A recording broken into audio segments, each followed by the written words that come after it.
واعظ بے مثل حقانی قیامت سے شفیع، اس علاقے میں تو اب رنگ بہار آ ہی گیا۔ زوردار نعروں سے حضرت کا استقبال، نعرہ تکبیر، نعرہ تکبیر، مفتی حسین احمد قاسمی، مفتی حسین احمد قاسمی، علماء دیوبند، علماء دیوبند، سر بکف سر بلند، سر بکف سر بلند، سر بکف سر بلند، جمعیت علماء ہند، جمعیت علماء ہند، نعرہ تکبیر۔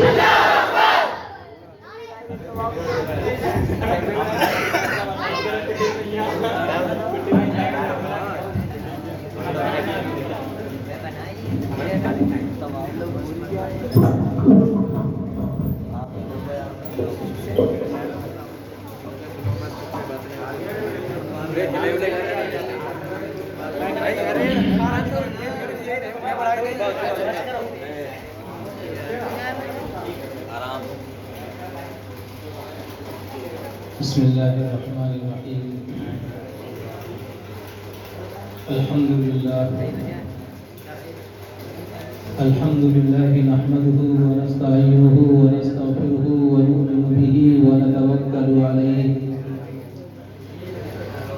ونعوذ باللہ من شرور انفسنا ومن سیئات اعمالنا، من يهده الله فلا مضل له ومن يضلل فلا هادي له، ونشهد أن لا إله إلا الله وحده لا شريك له، ونشهد أن سيدنا وحبيبنا وشفيعنا وسندنا ومولانا محمدا عبده ورسوله.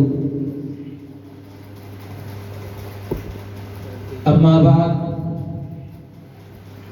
أعوذ بالله من الشيطان الرجيم، بسم الله الرحمن الرحيم. وما آتاكم الرسول فخذوه وما نهاكم عنه فانتهوا. وعن عائشة رضي الله تعالى عنها قالت: قال النبي صلى الله عليه وسلم: من أحدث في أمرنا هذا ما ليس منه فهو رد. رواه ابن ماجه أو كما قال عليه الصلاة والسلام. وقال النبي صلى الله عليه وسلم: فإن خير الحديث كتاب الله، وأحسن الهدي هدي محمد صلى الله عليه وسلم، وخير الأمور عوازمها، وشر الأمور محدثاتها، وكل محدثة بدعة، وكل بدعة ضلالة، وكل ضلالة في النار. صدق الله العلي العظيم وصدق رسوله النبي الكريم، ونحن على ذلك لمن الشاهدين والشاكرين، والحمد لله رب العالمين. قوت عشق سے ہر پست کو بالا کر دے، قوت عشق سے ہر پست کو بالا کر دے، دہر میں اسم محمد سے اجالا کر دے. خیمہ افلاک کا استادہ اسی نام سے ہے، نبض ہستی تپش آمادہ اسی نام سے ہے. دشت میں دامن کوہسار میں میدان میں ہے، بحر میں موج کی آغوش میں طوفان میں ہے. چین کے شہر مراکش کے بیابان میں ہے، اور پوشیدہ مسلمان کے ایمان میں ہے. چشم اقوام کے نظارہ ابد تک دیکھے، رفعت شان رفعنا لک ذکرت دیکھے صلی اللہ علیہ وسلم. اسٹیج پر تشریف فرما حضرات علماء کرام، معزز سامعین، گھروں میں پردہ نشین پیاری ماں اور بہنوں، آج کا پروگرام جلسہ سیرت النبی صلی اللہ علیہ وسلم کے عنوان سے آپ کی اس بستی کے اندر منعقد کیا گیا ہے. اللہ تبارک و تعالی ہم سب کو تمام باتوں کو صحیح سننے کی اور ان تمام باتوں پر صحیح عمل کرنے کی توفیق عطا فرمائے. اللہ کے نبی علیہ السلام کی سیرت کے مختلف پہلو ہیں، لیکن سارے پہلوؤں کا اگر آپ خلاصہ نکال کے دیکھیں گے اور سب کا لب لباب نکالیں گے تو پوری سیرت کے اندر آپ کو دو باتیں نظر آئیں گی، اور یہ دو باتیں ایسی ہیں: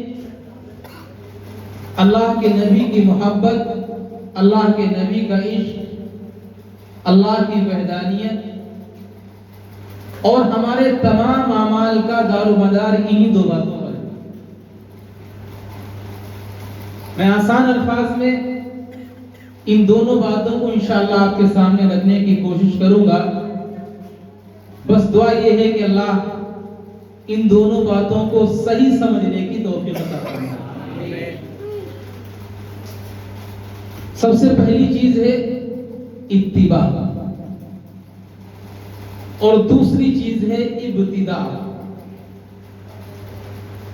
اتباع یہ ہے کہ اللہ کے نبی علیہ السلام کی ہر سنت کو مانا جائے،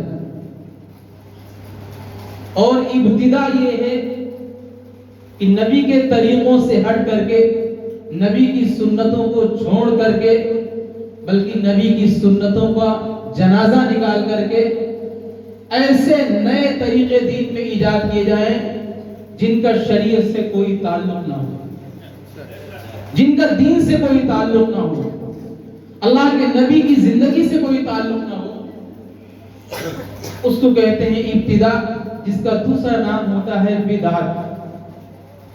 گویا کہ آپ کے سامنے دو چیزیں بیان ہونا ہے، ایک سنت اور ایک بدعت، لیکن سنت کے اندر اصل ہے اتباع۔ یوں تو ہم کو معلوم ہے کہ سنتیں بہت ساری ہیں، داڑھی رکھنا سنت ہے، داہنے ہاتھ سے کھانا کھانا سنت ہے، داہنے پیر سے پیجامہ پہننا سنت ہے، داہنی کروٹ پہ لیٹنا سنت ہے۔ معلوم تو بہت ساری چیزیں ہیں، لیکن اصل ہے ان سنتوں پر عمل کرنا، اصل ہے نبی علیہ السلام کے طریقے کی اتباع کرنا، اسی میں کامیابی ہے۔ نبی علیہ السلام کی بات مانی جائے، آپ کی اتباع کی جائے، آپ کے بتائے ہوئے طریقے کے مطابق زندگی گزاری جائے، یہی اتباع ہے اور اسی میں کامیابی ہے۔ آج مسلمانوں کے پاس کسی چیز کی کمی نہیں ہے، پوری دنیا کے اندر مسلمان ہر دور کے اعتبار سے زیادہ ہے۔ صحابہ کرام کے زمانے میں تقریباً 1.25 لاکھ صحابہ کرام تھے، ہمارے ایک قصبے کے اندر 1.25 لاکھ سے زیادہ مسلمان۔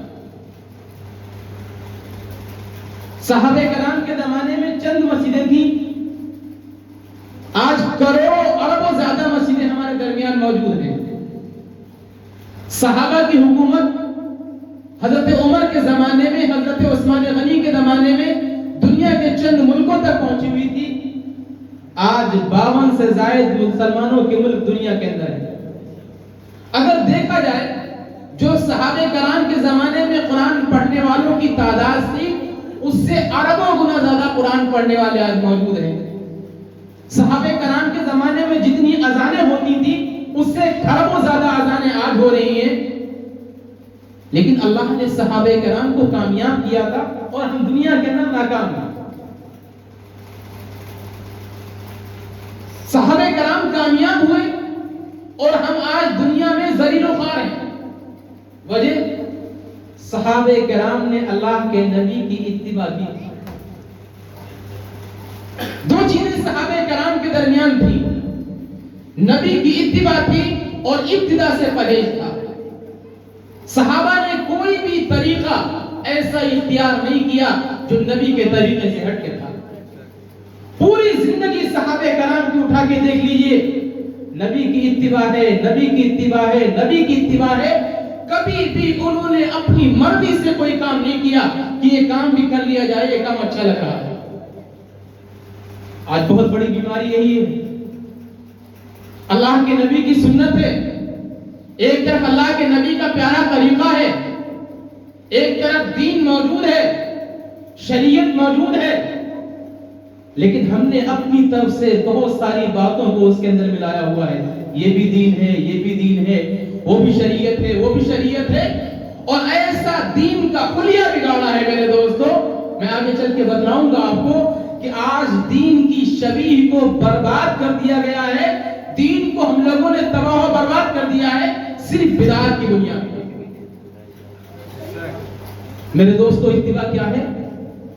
اتباع یہ ہے کہ چاہے کچھ بھی ہو جائے، جان جائے، مال جائے، دنیا کی ساری چیزیں چلی جائیں، باپ جائے، ماں جائے، دنیا کے بھائی چلے جائیں، لیکن نبی کا دامن نہ چھوٹے.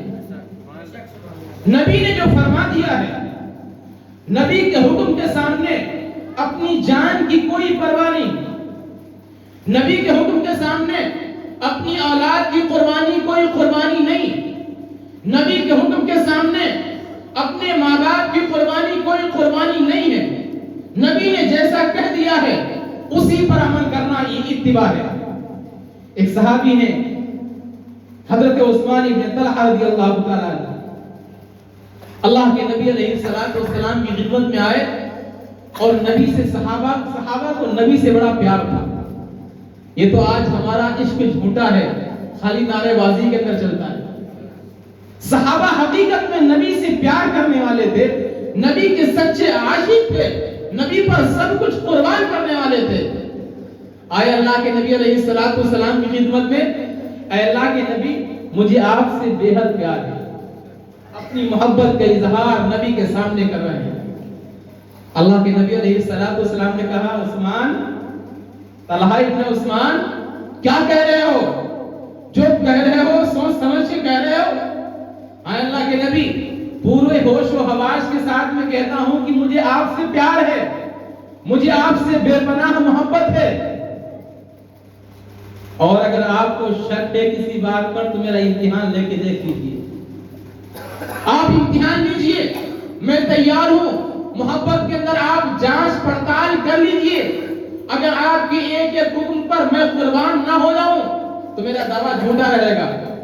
اللہ کے نبی علیہ السلام نے کہا جاؤ طلحہ، ایک روایت میں ہے کہ اپنے باپ کا سر قلم کر کے لے آؤ، دوسری روایت میں ہے کہ اپنی ماں کا سر قلم کر کے لے آؤ. اللہ کے نبی سے محبت کا اظہار کیا، اللہ کے نبی نے امتحان لیا. جاؤ طلحہ اپنی ماں کا سر قلم کر کے لے آؤ. ہم جیسا کوئی انسان ہوتا تو کیا کہتا؟ اللہ کے نبی یہ تو بڑا مشکل کام ہے. ماں میری ماں ہے جس سے میں پیدا ہوا ہوں، اس نے مجھے دودھ پلایا ہے، میرا باپ ہے، میری پرورش کی ہے اس نے، میرا سب کچھ وہی ہے. اس کے علاوہ کسی اور چیز کے بارے میں بتلائیے وہ کر دوں گا، لیکن ماں کا سر قلم کر کے کیسے لاؤں گا؟ باپ کا سر قلم کر کے کیسے لاؤں گا؟ لیکن یہ سچا عاشق ہے اللہ کے نبی کا، نبی کے نام پر مرنے مٹنے والا ہے. اللہ کے نبی نے کہا جاؤ طلحہ اپنی ماں کا سر قلم کر کے لے آؤ. حضرت طلحہ نے ایک لمحہ توقف نہیں کیا، ایک لمحہ نہیں ٹھہرے، فوراً تلوار لے کے کھڑے ہوئے اور سیدھے اپنے گھر پہ جا رہے ہیں ماں کا سر قلم کرنے کے لیے. اللہ کے نبی علیہ السلام نے فوراً پیچھے سے ایک صحابی کو بھیجا اور کہا کہ جاؤ دیوانہ گیا ہوا ہے، کہیں ایسا نہ ہو جائے ماں کا سر قلم کر لے. نبی کی محبت میں گیا ہوا ہے، نبی کی اتباع میں گیا ہوا ہے. نبی کی محبت اور نبی کی اتباع اس درجے ہے کہ ماں کی کوئی حقیقت نبی کے سامنے نہیں. اللہ کے نبی نے واپس بلوایا اور کہا کہ طلحہ میں تو تمہارا امتحان لے رہا تھا، میں تو دنیا میں ماں باپ کے حقوق کو بتلانے کے لیے آیا ہوں، ماں باپ کا سر قلم کرانے کے لیے نہیں آیا ہوں. اللہ کے نبی سے بے پناہ محبت ہے، ایسی اتباع ہے میرے دوستو، اس کو کہتے ہیں اتباع. پھر اللہ نے اس اتباع کا انہیں ثمرہ دیا، پھل دیا. حضرت طلحہ ابن عثمان بیمار ہو گئے اور اتنے بیمار ہو گئے کہ بچنے کی کوئی امید نہیں رہی. اللہ کے نبی علیہ السلام کی خدمت میں اطلاع پہنچی کہ طلحہ ابن عثمان بیمار ہیں اور بہت زیادہ بیمار ہیں. اللہ کے نبی علیہ السلام پہنچے، دیکھا طلحہ قومے میں پڑے ہوئے ہیں، بے ہوش ہیں، قومے کے اندر ہیں. اللہ کے نبی نے سر پہ ہاتھ رکھا اور فرمایا مجھے ایسا لگتا ہے کہ آج کی رات طلحہ کے لیے بہت مشکل ہے، ہو سکتا ہے طلحہ کا رات میں انتقال ہو جائے. اور فرمایا سنو اگر طلحہ ابن عثمان کا انتقال ہو جائے مجھے اطلاع کرنا، میں آ کر کے طلحہ کی نماز جنازہ پڑھاؤں گا۔ اللہ کے نبی یہ کہہ کے چلے گئے۔ تھوڑی دیر کے بعد طلحہ ابن عثمان کو ہوش آیا، جب آنکھیں کھولی تو نبی کی خوشبو آ رہی تھی۔ اللہ کے پیارے حبیب، ہم سب کے آقا احمد مجتبی جناب محمد رسول اللہ صلی اللہ علیہ وسلم کی خاصیت یہ تھی کہ آپ جہاں سے گزرتے تھے گلیاں معطر ہو جائے، جہاں آپ پہنچتے تھے وہاں سے خوشبو آیا کرتی تھی۔ حضرت طلحہ ابن عثمان کی جب آنکھ کھلی ہے، آپ کو ہوش آیا ہے، آپ نے کہا مجھے لگتا ہے میرے حبیب آئے تھے، میرے پیارے آقا تشریف لائے تھے۔ لوگوں نے بتایا ہاں آئے تھے، اور یہ کہہ کے گئے ہیں کہ اگر طلحہ کا رات میں انتقال ہو جائے مجھے خبر کرنا، میں آ کر کے نماز جنازہ پڑھاؤں گا۔ لیکن کیا عشق تھا نبی سے، کیا پیار تھا نبی سے۔ طلحہ کہنے لگے سنو، طلحہ ایک دور قبیلے کے اندر رہتے تھے، مدینہ سے تھوڑا فاصلہ تھا، کہنے لگے نہیں نہیں، میرے حبیب مدینہ میں ہوں گے، اگر میرا رات میں انتقال ہو جائے گا آپ وہاں سے آئیں گے، آپ کو تکلیف پہنچے گی، ہو سکتا ہے کوئی کانٹا آپ کے پیر میں چبھ جائے۔ طلحہ یہ گوارا نہیں کرتا ہے کہ میری نماز جنازہ کی وجہ سے نبی کے پیر میں کانٹا چبھے، اس لیے میری نماز جنازہ کوئی اور پڑھا دے، مجھے دفنا دیا جائے، نبی کو زحمت نہ دی جائے۔ یہ تھا سچا عشق رسول۔ اتفاق سے طلحہ کا انتقال ہو گیا، لوگوں نے نماز جنازہ پڑھا کے دفنا دیا۔ جب صبح کا وقت ہوا، اللہ کے نبی نے پوچھا ما بال طلحہ، طلحہ کا کیا حال ہے؟ فرمایا اللہ کے نبی رات میں انتقال ہوا تھا اور انہوں نے کہا میری نماز جنازہ کوئی اور پڑھا دے، نبی کو زحمت نہ ہو، میرے حبیب کو کوئی تکلیف نہ پہنچے، لہذا انہیں دفن کر دیا گیا، نماز جنازہ پڑھا دی گئی۔ اللہ کے نبی نے فرمایا باپ میں نے کہا تھا، چنانچہ صحابہ کرام کو لیے اور لے کر کے طلحہ کی قبر پہ کھڑے ہوئے اور اللہ سے دعا فرمائی کہ اے اللہ میں طلحہ سے راضی ہوں، آپ بھی راضی ہو جائیں، میں طلحہ سے خوش ہوں، آپ بھی خوش ہو جائیے۔ اللہ کے نبی جس کے لیے دعا فرما رہے ہیں، کس بنیاد پر؟ طلحہ کے اندر اتباع تھی، طلحہ کے اندر اتباع تھی، نبی کی ایک ایک چیز پر مرنے مٹنے والا تھا۔ اور میرے دوستو، میں آپ کو اعلان بتلاتا ہوں، جو نبی کی اتباع کرنے والا ہوتا ہے وہی نبی کا عاشق ہوتا ہے۔ اگر نبی کی اتباع نہیں ہے، آپ کے چہرے پہ نبی کی اتباع نہیں ہے، آپ کا لباس نبی کی اتباع والا نہیں ہے، آپ کا بولنا چالنا نبی کے مطابق نہیں ہے، آپ کا اٹھنا بیٹھنا نبی کے مطابق نہیں ہے، آپ دعویٰ کرتے رہو عشق رسول کا، یہ دعویٰ کامیاب نہیں ہے۔ اصل اتباع کرنے والا ہی نبی کا عاشق ہوتا ہے۔ اگر سچا عاشق ہے تو ایک ایک قدم پر نبی کی اتباع کرے گا۔ خالی زبانی جمع خرچ کرنے سے، خالی نعرے بازی کرنے سے نبی کے عاشق نہیں کہلاؤ گے۔ نبی کے عشق کے لیے سب سے پہلی شرط نبی کی اتباع ہے۔ صحابہ کرام رضوان اللہ علیہ مجمعین نبی کے عاشق بھی تھے، اس لیے کہ نبی کی اتباع کرنے والے تھے۔ صحابہ سے یہ سلسلہ چلا، تابعین کے اندر پہنچا، تابعین نبی کے عاشق تھے، نبی کی اتباع کرنے والے تھے۔ اس کے بعد تبع تابعین کے اندر پہنچا، تبع تابعین نبی کے عاشق تھے، نبی کی اتباع کرنے والے تھے۔ اس کے بعد یہ سلسلہ محدثین ائمہ کرام کے اندر پہنچا، ائمہ نبی کی اتباع کرنے والے تھے، نبی کے عاشق تھے۔ محدثین کے اندر پہنچا، محدثین نبی کی اتباع کرنے والے تھے، نبی کے عاشق تھے۔ اور یہ سلسلہ الحمدللہ ثم الحمدللہ پورے فخر کے ساتھ میں کہتا ہوں، یہ سلسلہ علماء دیوبند تک پہنچا۔ علماء دیوبند نبی کی اتباع کرنے والے ہیں اور نبی کے عاشق بھی ہیں۔ بے شک بے شک، ماشاءاللہ۔ کیسے نبی کی اتباع کرنے والے ہیں؟ وقت نہیں ہے، میں زیادہ تفصیل سے نہیں، لیکن مختصراً کچھ آپ کو جھلکیاں دکھلاؤں گا۔ دارالعلوم دیوبند کے بانی حجت الاسلام حضرت مولانا قاسم نانوتوی رحمۃ اللہ علیہ ہیں۔ جب جنگ آزادی کے اندر 1857 کے اندر حضرت کے خلاف باقاعدہ طور پر انگریز حکومت کی طرف سے وارنٹ جاری کر دیا گیا کہ محمد قاسم نانوتوی ان کو جہاں پکڑا جائے، جہاں پایا جائے، پھانسی کے پھندے پہ لٹکا دیا جائے، پھانسی پھانسی کا آرڈر ہو چکا ہے. ساتھیوں نے آ کر کے کہا حضرت انگریز بڑے ظالم ہیں, جس ٹوپی داڑھی والے کو دیکھتے ہیں فوراً پھانسی کے پھندے پہ لٹکا دیتے ہیں, اور آپ کا تو نامزد وارنٹ جاری ہو چکا ہے, آپ کا نامزد وارنٹ کٹ چکا ہے, آپ کے پھانسی کا اعلان ہو چکا ہے, حضرت آپ روپوش ہو جائیے, چھپ جائیے. جب ساتھیوں کا اصرار ہوا حضرت مولانا قاسم نانوتوی رحمۃ اللہ علیہ چھپ گئے, لیکن تیسرے دن باہر نکل آئے. تیسرے دن باہر آ گئے. لوگوں نے کہا حضرت یہ کون سا بڑا مسئلہ ہے, یہ کیا کر رہے ہیں آپ کی پھانسی کا آرڈر ہو چکا ہے, آپ کو پھانسی کے پھندے پہ لٹکا دیا جائے گا. آپ تیسرے دن باہر آ گئے. سنو نبی کی اتباع کیسی ہے, نبی کا عشق کیسا ہے. فرماتے ہیں قاسم نانوتوی, اللہ کے نبی میرے حبیب جناب رسول اللہ صلی اللہ علیہ وسلم ہجرت کرتے ہوئے جب مکہ مکرمہ سے غار ثور کے اندر پہنچے تھے اور وہاں سے آپ کو مدینہ منورہ جانا تھا, آپ غار ثور میں 3 دن تک چھپے تھے.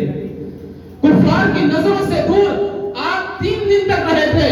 قاسم نانوتوی نبی کی سنت کو پامال نہیں ہونے دینا چاہتا ہے. وہ چاہتا ہے جان تو چلی جائے, پھانسی کے پھندے پہ لٹکنا منظور ہے, لیکن نبی کی اتباع یہ ہے, نبی اگر 3 دن تک روپوش رہے ہیں, قاسم نانوتوی بھی 3 ہی دن تک روپوش رہے گا.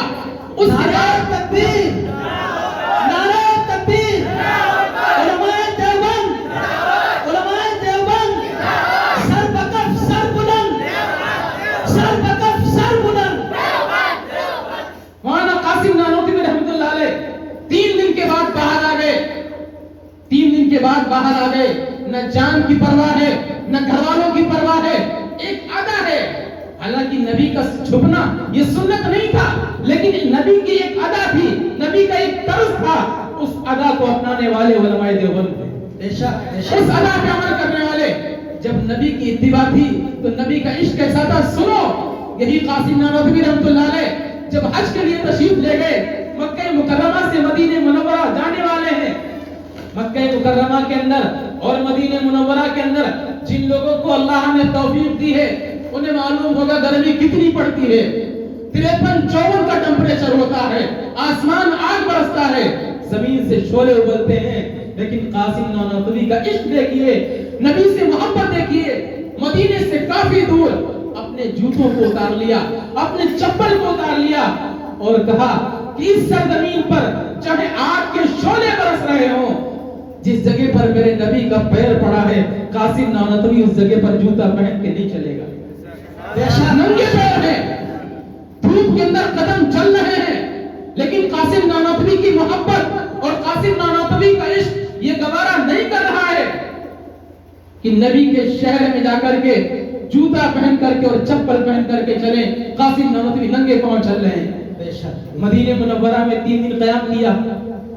3 دن قیام کرنے کے بعد لوگوں سے اجازت لی کہ مجھے باہر جانا ہے, میں مدینے میں قیام نہیں کروں گا. لوگوں نے اصرار کیا کہ حضرت رک جائیے, آج اور قیام کر لیجئے. کہا میرے اندر سکت نہیں ہے, میرے اندر طاقت نہیں ہے مدینے میں رکنے کی. لوگوں نے کہا حضرت کیا ایسا ماجرا ہے, ایسی کیا وجہ ہے, کیا آپ 3 دن کے اوپر رکنا نہیں چاہتے ہیں؟ اصل میں جس دن سے آیا ہوں ابھی تک میں نے بیت الخلا نہیں کیا ہے, پیشاب اور پاخانہ نہیں کیا ہے. میں 3 دن سے اپنے پیشاب اور پاخانے کو روکے ہوئے ہوں. اس وجہ سے نبی کا شہر ہے, شہر محبت ہے, کہیں ایسا نہ ہو میرے قدم یہاں پر پڑے, نبی کے قدم یہاں پر پڑے ہوں, قاسم نانوتوی کی پیشاب یا کوئی چیز وہاں پر پڑ جائے. 3 دن کے بعد بے چینی ہونے لگی, بے قراری ہونے لگی, مدینے سے باہر چلے. نعرہ تکبیر, نعرہ تکبیر. مفتی حسین قاسمی, مفتی حسین قاسمی, علماء دیوبند.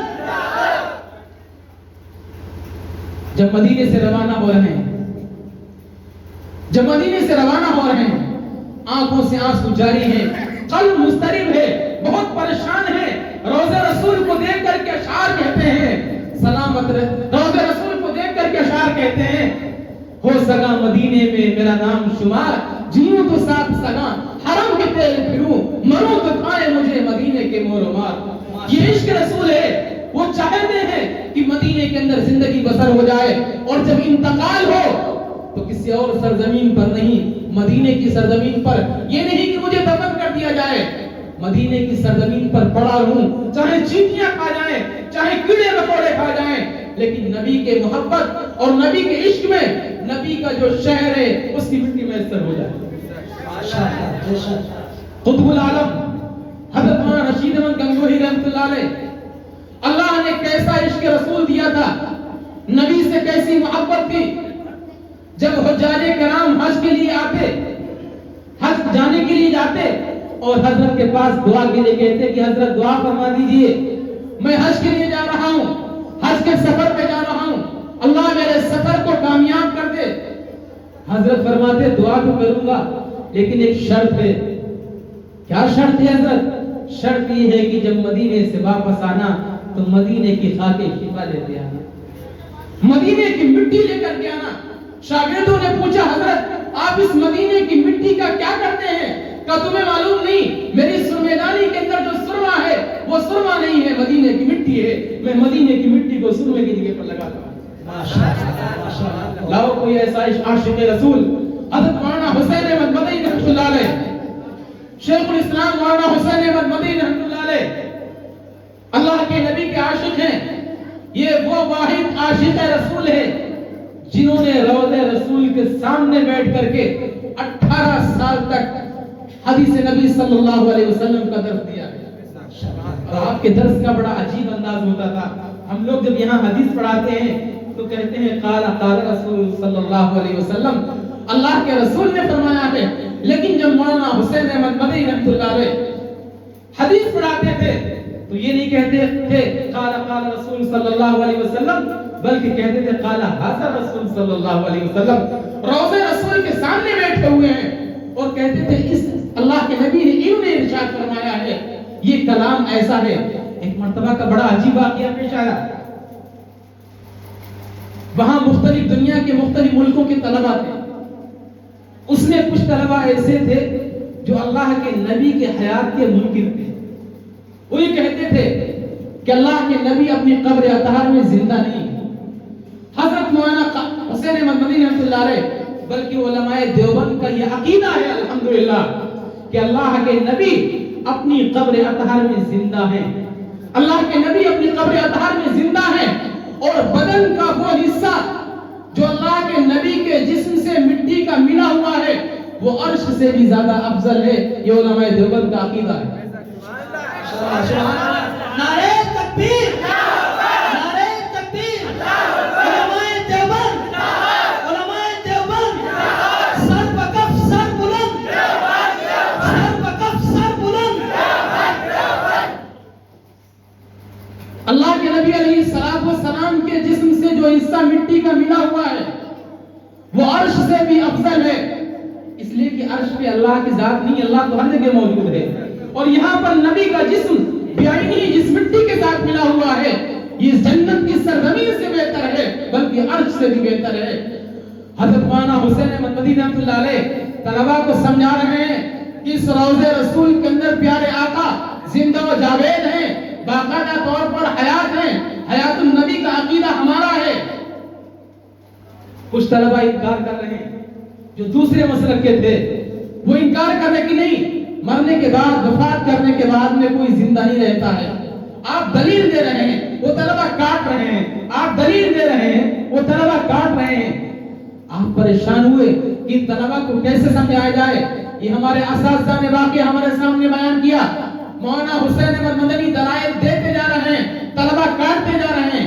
اچانک نگاہ پڑی تو دیکھا اللہ کے نبی علیہ السلام اپنے روضے کے اوپر کھڑے ہوئے ہیں، اپنی قبر اطہار کے اوپر کھڑے ہوئے ہیں اور یوں دیکھ رہے ہیں، اس طریقے سے چہرہ گھما کے دیکھ رہے ہیں. مولانا نے فرمایا طلباء سے سنو، مجھے دلائل دینے کی ضرورت نہیں، دیکھو اللہ کے نبی سامنے زندہ کھڑے ہیں. اللہ کے نبی سامنے زندہ کھڑے ہیں، مجھے دلائل دینے کی ضرورت نہیں.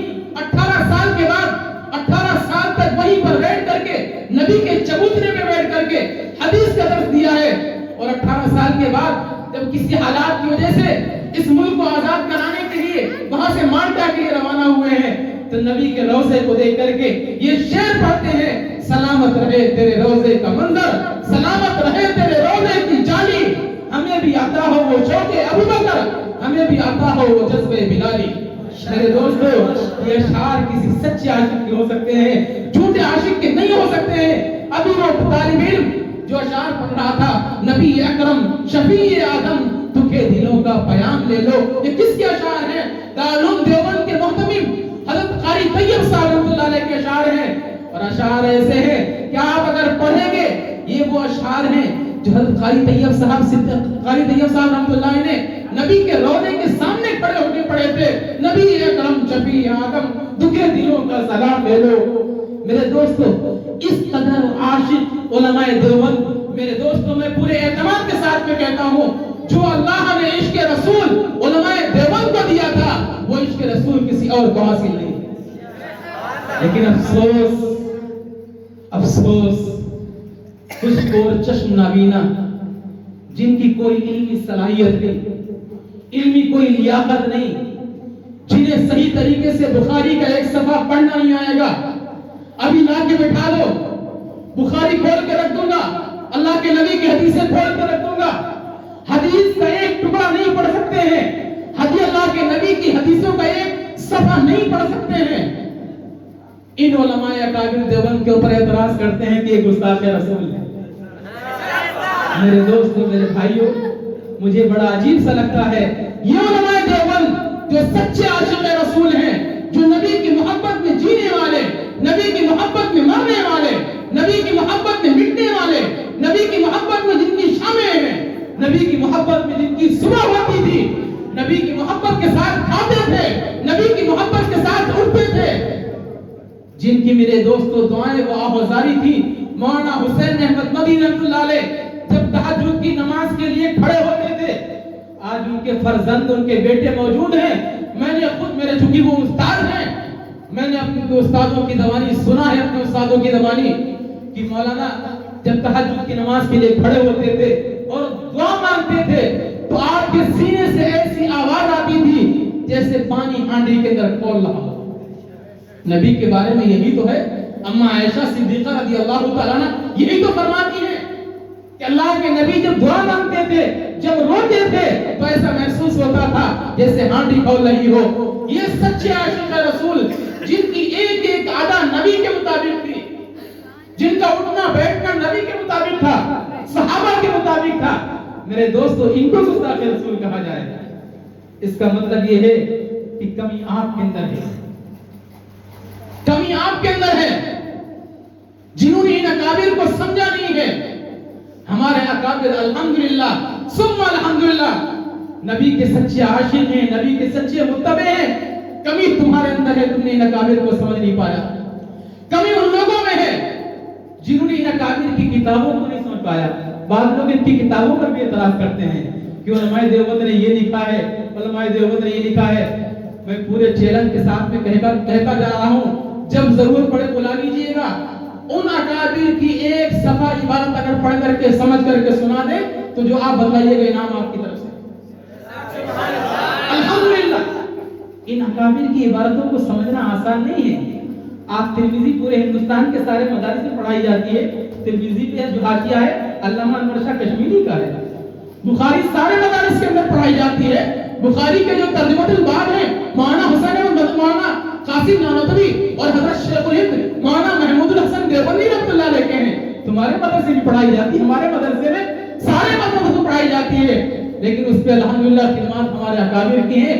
ان اکابر کا علم ایسا ہے، ان کی کتابوں کو پڑھ کر کے آپ سمجھنے میں اعتراض کریں، یہ بہت غیر ممکن سی بات ہے، آپ کے بس کی بات نہیں ہے۔ یہ سمندر ہے کنارے ہی کنارے جاؤ، عشق ہر ایک کے بس کا نہیں پیارے جاؤ۔ ان اکابر کی کتابوں کو سمجھنا کوئی معمولی کام نہیں ہے۔ اعتراض کرنا بہت آسان ہے، اعتراض تو کر سکتے ہو، لیکن حقیقت یہ ہے کہ ان اکابر کی کتابوں کو تمہیں ہوا بھی نہیں لگی ہے، اور جب علم سے اتنے کورے ہو، کچھ معلوم نہیں ہے، جب ان اکابر کی کتابوں کو سمجھ نہیں سکتے، آؤ میرے سامنے آؤ بیٹھو، میں سمجھاؤں گا میرے اکابر نے کیا لکھا ہے، میرے اکابر کیسے شان والے تھے، کیسے علم والے تھے۔ کمی ان کے اندر نہیں، کمی آپ کے اندر ہے۔ مجھے ایک چھوٹا سا واقعہ یاد آیا، سناؤں آپ کو۔ ایک مرتبہ عید کا چاند نکلا ہوا تھا، اور پہلے یہ زیادہ ہوتا تھا جب کچے مکان ہوتے تھے تو جب عید کا چاند نکلتا تھا تو گاؤں کی ساری عورتیں کنارے پر جمع ہو جاتی تھی چاند دیکھنے کے لیے. عید کا چاند نکلا ہوا ہے, گاؤں کی چند عورتیں چاند دیکھ رہی ہیں. اس کو بلا لیا, ریشما تم بھی آ جاؤ, گڑیا تم بھی آ جاؤ, ساری عورتیں جمع ہوئی ہیں. اتفاق سے چاند نظر آ گیا. عورتوں نے شور کرنا شروع کر دیا کہ چاند ہو گیا, عید کا چاند نظر آ گیا.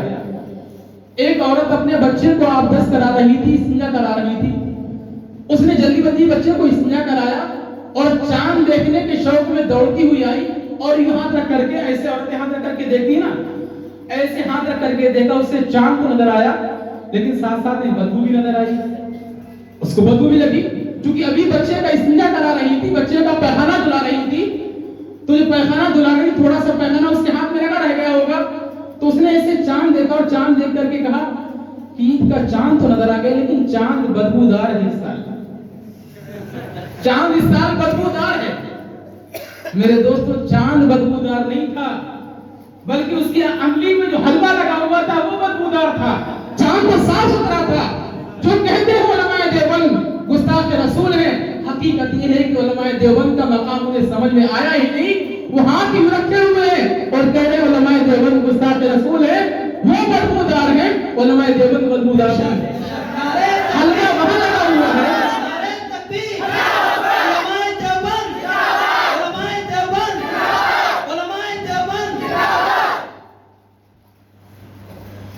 تو میرے دوستو, علماء دیوبند الحمدللہ دین کے سچے متبع ہیں, اتباع کرنے والے ہیں.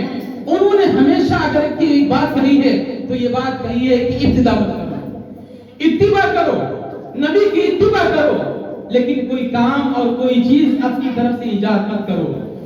ہم کسی اور چیز کے مخالف نہیں ہیں, ہم کسی کی برائی نہیں کرتے ہیں, ہم تو آئینہ دکھلا رہے ہیں. ہمارا کام ہے آئینہ دکھلانا. دیکھو اللہ کے پیارے حبیب جناب رسول اللہ صلی اللہ علیہ وسلم نے صاف طریقے سے اعلان کر دیا ہے, من احدث فی امرنا ھذا ما لیس منہ فہو رد. اے لوگوں, یہ دین میں تمہارے سامنے لے کر کے آیا ہوں. فتح اللہ کے نبی علیہ الصلوۃ والسلام حجۃ الوداع کے موقع پر صحابہ کرام کے ساتھ میں ہیں. تقریباً 1.25 لاکھ کا مجمع صحابہ کرام کا موجود ہے. آپ نے صحابہ کرام کے مجمع میں اعلان کیا, صحابہ کرام سے پوچھا الا هل بلغت, الا هل بلغت, اللہ نے جو پیغام مجھے دیا تھا کیا میں نے پورا کا پورا پہنچا دیا؟ سارے صحابہ کرام نے ایک زبان ہو کر کے کہا قد بلغت الرسالہ وادیت الامانہ ونصحت الامہ وکشفت الغمہ وجاہدت فی اللہ حق جہادہ. اے اللہ کے نبی, آپ نے پورا کا پورا دین پہنچا دیا. کتنا پورا دین؟ اللہ نے فوراً آیت نازل فرما دی الیوم اکملت لکم دینکم واتممت علیکم نعمتی ورضیت لکم الاسلام دینا. اے اللہ کے حبیب, آج میں نے دین مکمل کر دیا ہے. ایسا مکمل کیا ہے نہ کسی کو نقطہ ہٹانے کی اجازت ہے نہ نقطہ لگانے کی اجازت ہے. دین مکمل ہو چکا ہے. اب اگر کوئی آدمی آ کر کے کہتا ہے کہ بھائی دین مکمل نہیں ہوا, یہ چیز بھی دین ہونا چاہیے, یہ بھی شریعت ہونا چاہیے, یہی ہو رہا ہے. جو چیزیں دین نہیں ہیں, جو شریعت نہیں ہے, انہیں یہ کہہ کے کہا کیا جا رہا ہے یہ بھی دین ہے, یہ بھی شریعت ہے, ان کے کرنے میں کیا حرج ہے؟ میں دوستوں میں آپ کو بتلاؤں حرج کیا ہے.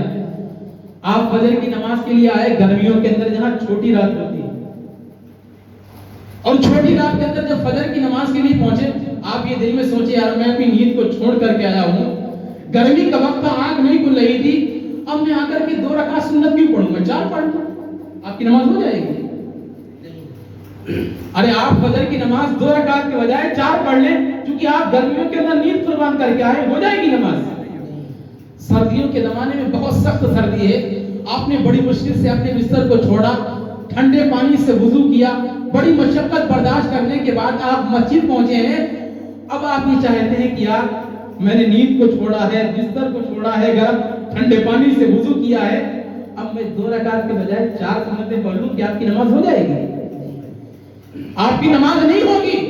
کسی عالم سے مسئلہ معلوم کر لیجئے. کیوں؟ جو نبی کا طریقہ تھا وہ 2 رکعت پڑھنے کا تھا. اگر آپ چار پڑھیں گے آپ کی نماز نہیں ہوگی. اگر جو دین ہے جو شریعت ہے اگر آپ اس میں زیادتی کریں گے تو آپ کی بات نہیں مانی جائے گی. اس کے اندر اگر آپ کمی کریں گے بات نہیں مانی جائے گی. آپ کہیں حرج کیا ہے بھائی 2 رکعتیں سنت ہے 4 پڑھ لی جائیں. حرج کیا ہے؟ حرج یہ ہے کہ نبی کے طریقے سے ہٹ گئے ہو. خلاف راہ پیغمبر قدم جو بھی اٹھائے گا بھٹکتا ہی رہے گا, وہ کبھی منزل نہ پائے گا. نبی کے طریقے میں کامیابی ہے میرے دوستو. صحابہ کو جو اللہ نے کامیاب کیا تھا نبی کے طریقے کی وجہ سے کامیاب کیا تھا. یاد رکھیے دین میں نئی بات ایجاد کرنا کوئی معمولی کام نہیں ہے. میں نے جو حدیث پڑھی تھی خطبے کے اندر حضرت جابر رضی اللہ تعالیٰ عنہ کی حدیث ہے. اللہ کے نبی فرماتے ہیں فَإِنَّ خَيْرَ الْحَدِيثِ كِتَابُ اللَّهِ, سب سے بہترین کتاب کتاب اللہ ہے. وَخَيْرُ الْهَدِي هَدِي مُحَمَّدٍ صلی اللہ علیہ وسلم, اور سب سے بہترین راستہ اللہ کے نبی کی سنت ہے. آگے آپ نے فرمایا وَشَرُّ الْأُمُورِ مُحْدَثَاتُهَا, تمام کاموں میں جتنے برے کام گناہ کے کام ہیں ان تمام برے کاموں میں اگر کوئی سب سے برا کام ہے وہ دین کے اندر نئی بات کو پیدا کرنا ہے. بے شک. کیوں میرے دوستو؟ زنا کرنا بھی حرام ہے, شراب پینا بھی حرام ہے, قتل کرنا بھی حرام ہے, چوری کرنا بھی حرام ہے, ڈاکہ ڈالنا بھی حرام ہے, غیبت کرنا بھی حرام ہے, جھوٹ بولنا بھی حرام ہے, چغلیاں کرنا بھی حرام ہے. یہ جتنے حرام کام ہیں, سود لینا حرام ہے, بیاج دینا حرام ہے, جوا کھیلنا حرام ہے. لیکن یاد رکھیے جتنے بھی حرام کام ہیں ان تمام حرام کاموں سے بڑھ کر کے دین میں کوئی ایسا طریقہ ایجاد کرنا جو دین نہیں ہے, وہی تمام چیزوں سے زیادہ خطرناک ہے. کیوں؟ اگر ایک آدمی شراب پی رہا ہے وہ جانتا ہے کہ غلط ہے لیکن اس کی عادت پڑی ہوئی ہے اس لیے شراب پی رہا ہے. جب انسان یہ جانتا ہے کہ میں غلط کر رہا ہوں, شرابی سے اگر آپ پوچھیں بھائی شراب پیتے ہو یہ تو غلط کام ہے, وہ کہے گا کیا بتائیں غلط کام ہے, میں جانتا ہوں لیکن میری عادت پڑی ہوئی ہے. ایک جواری ہے وہ جوا کھیل رہا ہے, اس کی لت پڑی ہوئی ہے لیکن وہ جانتا ہے کہ جوا اچھا کام نہیں ہے. ایک آدمی زنا کر رہا ہے وہ سمجھ رہا ہے, وہ اپنے نفس کا غلام بن گیا لیکن وہ سمجھ رہا ہے کہ زنا کرنا حرام ہے. ایک آدمی چوری کر رہا ہے وہ سمجھ رہا ہے کہ چوری کرنا حرام ہے, اچھا کام نہیں ہے, لیکن اس کی مجبوری ہے, کوئی مسئلہ ہے, وہ چوری کر رہا ہے. جب انسان گناہ کو گناہ سمجھے گا تو ہو سکتا ہے اللہ اسے توبہ کی توفیق دے. لیکن جو آدمی ایک ایسے کام کو جو دین نہیں ہے ثواب سمجھ کے کر رہا ہے تو اللہ اسے توبہ کی توفیق نہیں دے گا. اسی لیے امام غزالی رحمۃ اللہ نے لکھا ہے کہ بدعتی کو توبہ کی توفیق نہیں ہوتی ہے. چونکہ بدعتی کو توبہ کی توفیق کیسے ہو سکتی ہے؟ اگر وہ یہ کام غلط سمجھ کے کرتا تو ہو سکتا ہے راہ راست پہ آ جاتا, لیکن ایک بدعتی جب اس کام بدعت کو دین سمجھ کے کر رہا ہے, ثواب سمجھ کے کر رہا ہے, تو توبہ کی توفیق کیسے ملے گی؟ یاد رکھیے جو آج نئے نئے طریقے دین کے اندر پیدا کیے گئے ہیں, کچھ چھوٹے موٹے ملاؤں نے جو طریقے پیدا کیے ہیں دین کے اندر, یہ بھی دین ہے, یہ بھی دین ہے, یہ بھی دین ہے, ہمیشہ یاد رکھیے یہ دین نہیں گمراہی ہے. اس لیے کہ دین کے اندر نہ تو ذرہ برابر اس میں کچھ نقطہ رکھنے کی گنجائش ہے اور نہ ہی نقطہ ہٹانے کی گنجائش ہے. اور دین فرش پہ نہیں بنتا ہے, زمین پہ نہیں بنتا ہے. چل تار لگا وہاں پر تیار دیکھو, ارے تار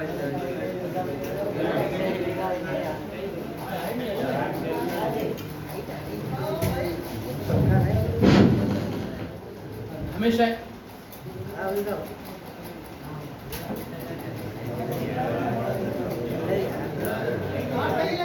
تار صحیح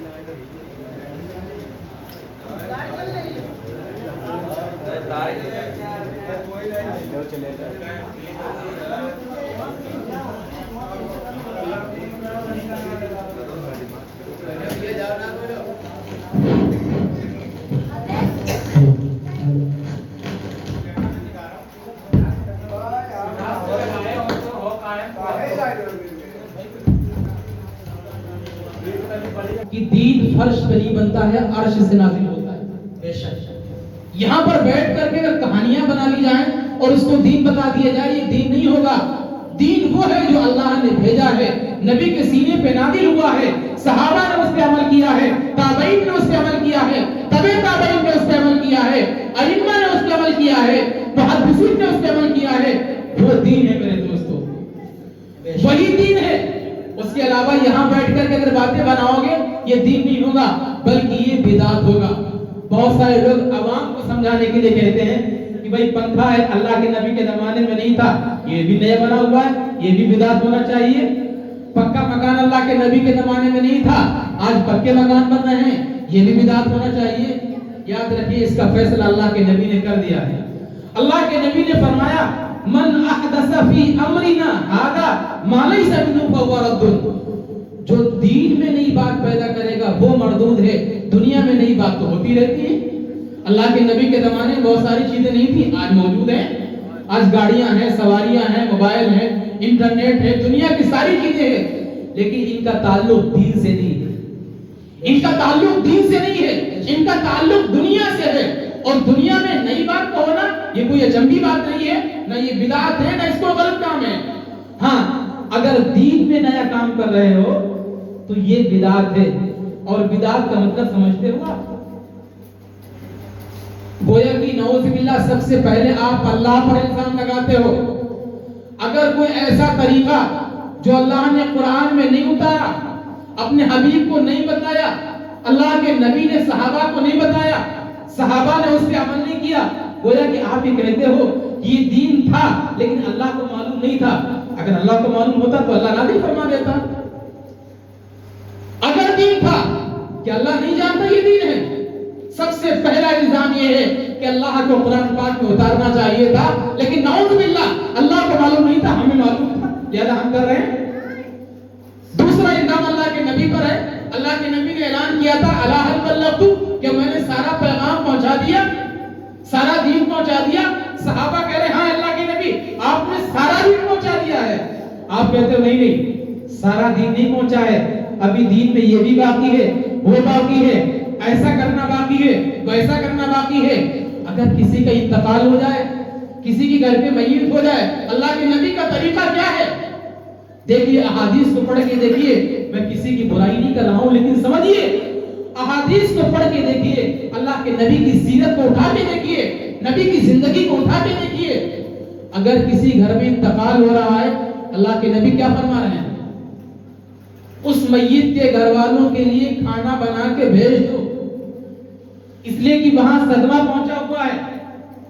حضرت جعفر ابن عبد المطلب کا جب انتقال ہوا تو اللہ کے نبی نے اپنے گھر پہ اپنی ازواج سے کہا اسنعوا لآل جعفر طعاما، اہل جعفر کے لیے، جعفر کے گھر والوں کے لیے کھانا تیار کرو، اور یہ کھانا بنا کر کے جعفر کے گھر والوں کے لیے بھجوا دو، اس لیے کہ وہ لوگ ان کو صدمہ پہنچا ہوا ہے، اس صدمے کی وجہ سے وہ غم کے اندر ہیں، مشغول ہے، تم کھانا بنا کے وہاں بھجوا دو۔ لیکن یہاں الٹی گنگا بہ رہی ہے، یہاں الٹا ہو رہا ہے، جس کے گھر انتقال ہوا اس سے کہا جا رہا ہے تم بریانی بنواؤ، تم دیگے چڑھاؤ، تم پھل فروٹ لے کر کے آؤ۔ اب بیچارہ وہ غم کے اندر ہے، صدمے کے اندر ہے، لیکن پیٹ پجاری مولویوں نے ایسا طریقہ ایجاد کیا کہ بیچارہ اسی کے اوپر بوجھ ڈال دیا گیا، تم تیجا کراؤ، تم 40واں کراؤ، تم 10واں کراؤ، تم 20واں کراؤ۔ میرے دوستو یہ کہاں کا دین ہے، کہاں کی شریعت ہے کہ اللہ کے نبی کے سامنے صحابہ کا انتقال نہیں ہوا ہے، کہ اللہ کے نبی کے سامنے صحابیات کا انتقال نہیں ہوا ہے۔ کتنے صحابہ کرام ایسے ہیں اللہ کے نبی کے سامنے دنیا سے گئے ہیں کہ اللہ کے نبی نے ان کا تیجا کرایا، کیا 40واں کرایا، کیا 10واں اور 20واں کرایا، کیا سالانہ برسی کرائی؟ اللہ کے نبی دنیا سے تشریف لے گئے، صحابہ کرام موجود ہیں کہ اللہ کے نبی کا تیجا ہوا، کہ اللہ کے نبی کا 40واں ہوا، حضرت سیدنا صدیق اکبر موجود ہیں، آپ کے سامنے کتنے صحابہ کا انتقال ہوا، کبھی تیجا 40واں ہوا ہو؟ پورے صحابہ کرام کی زندگی کو میں پورے اعلان کے ساتھ میں کہتا ہوں، نبی کی زندگی کو اٹھا کے دیکھ لو، صحابہ کی زندگی کو اٹھا کے دیکھ لو، کبھی اگر تیجا 40واں ہوا تو جا کے دکھا دو۔ یہ دین ہے۔ آپ کہیں بھائی ہم کر رہے ہیں، کیا حرج ہے؟ ہم کر رہے ہیں، میت کے لیے قرآن خوانی کرتے ہیں، پڑھتے ہیں، اس کو وقت دیتے ہیں، کیا حرج ہے؟ یہی مسئلہ ہے، حرج بہت بڑا ہے، آپ اس کو دین سمجھ کے کر رہے ہو،